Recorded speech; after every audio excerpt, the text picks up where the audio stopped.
میاں بیوی کے درمیان اگر تعلق خراب ہو جائے اور بات انا پہ آ جائے، برسوں کا تعلق ہے، بچے بھی پیدا کر دیے، لیکن عمر کے حصے میں آ کے آپ ایک انا کا مسئلہ بنا کے دونوں بیٹھ گئے ہیں، ایسے میں کیا کرنا چاہیے؟ سب سے پہلے کہ کیونکہ یہ وہ رشتہ ہے، یہ وہ انسٹیٹیوشن ہے، ادارہ ہے، جسے اللہ تعالیٰ کہتا ہے کہ یہ میرے ہونے کی نشانیوں میں سے ایک نشانی ہے، شادی، اور اس شادی کے بعد بننے والا یہ ادارہ میرے ہونے کی نشانیوں میں سے ایک نشانی، it is the sign of my existence, اللہ تعالیٰ اس کے بارے میں کہتا ہے۔ اس میں کبھی انا نہیں رکھنی چاہیے، کسی ایک کو ہیلے بہانے سے پہل کر کے منا لینا چاہیے۔ جو نہیں مانتا اس کو ریئلائز کروانا چاہیے کہ دیکھو میں نے اپنا فرض پورا کر دیا ہے، باقی تم جانو، تمہارے کام جانے اور اللہ جانے، میں تمہارے ساتھ، وہ بیوی ہو یا خاوند ہو، میں تمہارے ساتھ رہنا چاہتا ہوں، میں تمہارے ساتھ رہتے ہوئے تمہیں موقع دینا چاہتا ہوں کہ تم میرے جنازے پہ دعا پڑھو، اور میں موقع بھی حاصل کرنا چاہتا ہوں کہ اگر پہلے آپ چلی جاؤ تو میں تمہارے جنازے پہ کھڑے ہو کر تمہارے لیے دعا کروں، اور قیامت کے دن بھی ہم اکٹھے اٹھیں۔ باقی تم اگر اسی حال میں رہنا چاہتی ہو، خوش ہو، تو آپ کی بڑی مہربانی رہو، لیکن میں آپ سے علیحدہ نہیں ہو سکتا۔ 2-4 منٹوں کے بعد، آدھے گھنٹے کے بعد وہ فریق، وہ عورت ہے یا مرد ہے، اکٹھے ہو جائیں گے۔ نبی پاک صلی اللہ علیہ وآلہ وسلم کا یہی وتیرہ تھا۔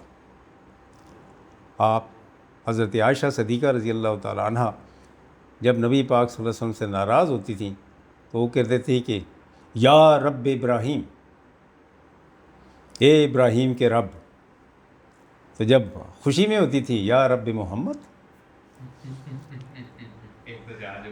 ٹھیک ہے، تو نبی پاک صلی اللہ علیہ وسلم مسکرا کر یا رب ابراہیم پہ بھی آپ صلی اللہ علیہ وآلہ وسلم قریب جا کر اسے بنا لیتے تھے، یا رب محمد پہ آپ صلی اللہ علیہ وآلہ وسلم اس کی اور محبت کے قرب میں مطلع ہو جاتے تھے۔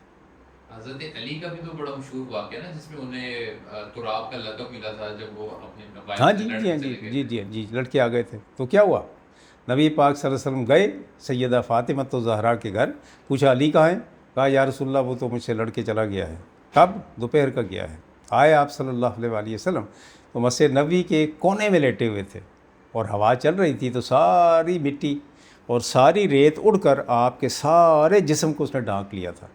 تو آپ نے دیکھ کر کہا یا ابو تراب، اے مٹی کے باپ، اٹھایا، ساتھ لے کے گئے، اور وہاں پر جب آپ صلی اللہ علیہ وسلم سیدہ فاطمہ الزہرا سلام اللہ علیہ کو بلایا، ان کے بیڈ پہ لیٹے درمیان میں، ایک کا ہاتھ اٹھا کر اپنا ہاتھ ایسے رکھا، ایک کا ہاتھ علی کا اٹھا کر ایسے رکھا، سیدہ کا ہاتھ اٹھا کر اس کے اوپر رکھا، اور اس کے بعد کہا انہیں کہ آپ دونوں ازواج ہو، انتما ازواجن، تم دونوں میاں بیوی ہو۔ بس اٹھ کے آ گئے، صلح ہو گئی۔ جی، میاں بیوی کا واحد رشتہ ہے جس میں دیر نہیں کرنی چاہیے۔ باپ اور بیٹوں میں بھی ہو جاتا ہے، دیر ہو جائے تو کوئی بات نہیں ہے، پھر اکٹھے ہو جائیں گے۔ میاں بیوی میں جتنا منانے میں دیر کرو گے اتنی خلیج بڑھتی چلی جائے، اس لیے کہ شیطان نے پوری قوت لگانی ہے۔ سب سے بڑا کام شیطان کا کیا ہے؟ میاں بیوی کے درمیان ناچاکی پیدا کر کے علیحدگی کر لے۔